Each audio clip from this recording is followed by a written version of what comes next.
Losing a job is one of the most emotionally taxing phases one can go through in life. Overnight, you go from having a sense of security and comfort to your life spiraling out of control. How will you pay the bills? How will you pay for food, for housing? How will you spend on family and friends? How will social life and position be affected till you find your next job?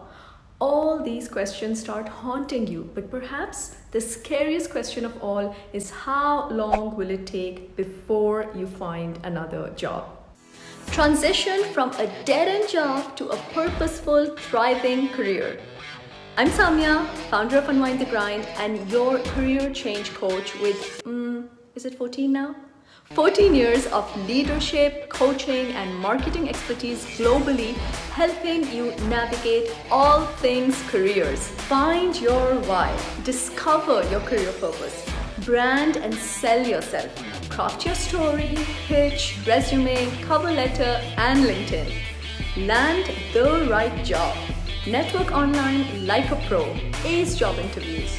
So buckle up, get back in the driving seat, and make things happen. In 2020, the average job search took 6 to 7 months. 73% of job seekers say the process of looking for a job is one of the most stressful events in life. In the aftermath of COVID-19, as companies and governments are still recovering from economic repercussions, finding a job has become even more difficult. So what should you do now when it all just seems doom and gloom? In this video, I'll be sharing with you everything you need to know and do in order to get your career back on track and keep the negative thoughts at bay. First, let's look at two things you should not be doing. One, sending ad hoc applications everywhere. Applying everywhere and anywhere in a frenzy is a natural reaction to the internal panic and pressure you're feeling. Your circumstances force you to get into survival mode, right? And start thrashing out in the sea of opportunities. But just thrashing around won't keep you afloat. In fact, there is a pretty high chance it will cause you to drown. This pray and pray strategy, devoid of direction and purpose and full of desperation, shows in your resumes and gives hiring managers the idea that you aren't focused or sure about what you offer. It actually ends up obscuring your true potential and results in rejection after rejection, further deteriorating your mental health and killing your morale to keep going. I have a whole video jam-packed with insights on how to avoid these rookie job search mistakes and another one on how to beat those ATS bots for each job application and secure interviews. I'll share links down in the description box below. 2. Spiraling downwards with low self-esteem and blaming yourself for being made redundant. We love to self-sabotage, don't we? As humans, we always try to make sense of things and assign responsibility for why things are the way they are. And often with stuff like job loss, we end up putting all the blame on ourselves. You start playing out scenarios in your head about what went wrong and how if you had done so and so, the company might have made a different decision. Or if you had just been a better employee in this way or that way, the company would have valued you more.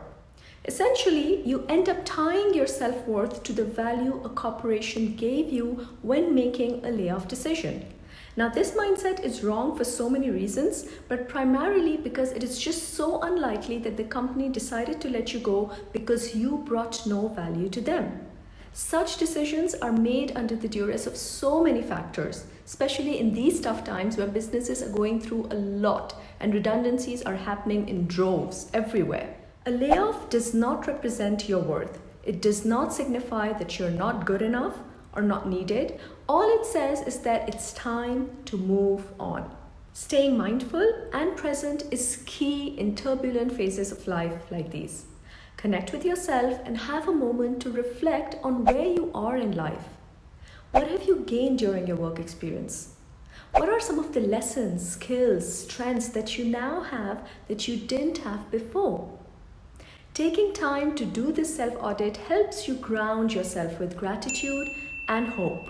The two most important emotions you need to feel to get past all those self-doubts stemming from low self-esteem. It helps you look at the job you've lost as just one piece in your journey and not the defining aspect of it. And so losing the job doesn't feel like the end of the world, but just the start of the next phase in your life. Another very important question to ask yourself at this stage is, has this job helped you achieve your goals in life?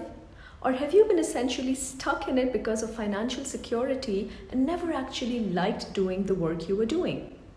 If this is the case, then a termination, as harsh as it may look, might just be a blessing in disguise that finally pushes you to give a chance to do something you're truly passionate about. When you've got nothing to lose and everything to gain, why not pursue something that is true to you, that drives the why behind your career? Use this transition period to pivot to your dream career. I can assure you that the only way to build a sustainable career with lasting happiness is to start with your why. That comes from playing to your strengths, passions, skills, and values. Check out the video on how to get started with finding your why and do this free exercise on discovering your career criteria. The factors most important to you in your next career. Link down below. Next up, you want to embrace the reality and accept the fact that the next couple of months are going to be a bit rough and you're going to have to make some lifestyle adjustments. Tell yourself you're going to get through this and come out strong on the other side. Don't stigmatize job loss or shy away from accepting it. You can't afford that, right? Brace yourself and let people close to you know. You'd be surprised to see how many helping hands you'll find. Look at all of your variable costs and seek ways to reduce them so you can stay afloat financially. Now, as I said earlier, applying everywhere without any sense of purpose or direction isn't going to get you anywhere. So where should you start? Once you have the right mindset, have worked on defining your why, the specific career that is the right fit for you, and embraced your current reality, the next step is to build your compelling personal brand. A convincing value proposition that answers what the companies are looking for. It is critical to have a solid understanding of who you serve, what you offer, and what value you will add in a given job role. Here's a quiz to help you assess whether you have a brand that does justice to your current job search and what is it going to need to strengthen your proposition so you attract more opportunities.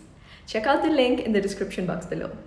This value proposition then flows into all your key communication mediums: resume, cover letter, LinkedIn profile, long and short pitches, website if you have one. Once branding is sorted, you want to get started with networking. Networking is a game changer in today's job market, and it's not a surprise. It's the easiest way for employers to fill job roles by tapping into their networks and finding people that their trusted circle know, like, and can vouch for. Are you in that trusted circle? Are you tapping into your existing connections, nurturing them, building and expanding your network so your brand can gain more exposure with the right eyeballs? An optimized LinkedIn profile is the best way to get opportunities to come to you instead of chasing them. Engaging on the platform, building meaningful connections, showcasing your knowledge and skills via posting, commenting are all important factors in landing you a chance at a job offer. Obviously, with a complete all-star LinkedIn profile. If you don't have one yet, check out the free all-star LinkedIn profile checklist in the link down below to find out why it's important to have one and how to go about getting it. Networking is all about getting yourself out of your cushy comfort zone in order to get results. Here are some out-of-the-box networking ideas that are highly effective in expediting your job search. 1. Pick up the phone and call a recruiter to introduce yourself. 2. Brush up your elevator pitch that perhaps sounds a bit stale now. 3. Reach out to a well-connected acquaintance to catch up. 4. Create value-adding LinkedIn posts with smart insights from your industry. 5. Add 10 relevant people on LinkedIn with a personal note who could open doors for you. 6. Spend 20 minutes on your LinkedIn feed trying to help, connect, refer, advise, share value with relevant stakeholders. 7. Ask ex-colleagues you've been in touch with to share a LinkedIn recommendation. 8. Pursue an interesting activity, sport, hobby, and share your career goals with people you meet there. 9. Book an online course, conference, or event where you could network with key industry players.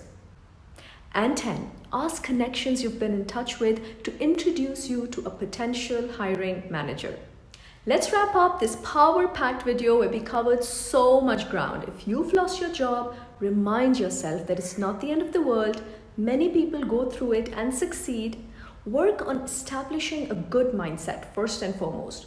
Embracing your reality, defining your why, working on your personal brand, and finally getting out of your comfort zone and practicing unconventional ways to increase your visibility. If you're looking for a comprehensive step-by-step guide to take you through all of this and more in your job search, I've got a whole course dedicated to it. The Job Search Toolkit is a self-paced online course spanning 14 video lessons to take you through the A to Z of job search and get you the results you want. Link down below. So comment below and let me know what resonated the most with you and where you feel stuck in this process. Tag your friends who also need a helping hand as they go through their own journey. Ciao, ciao.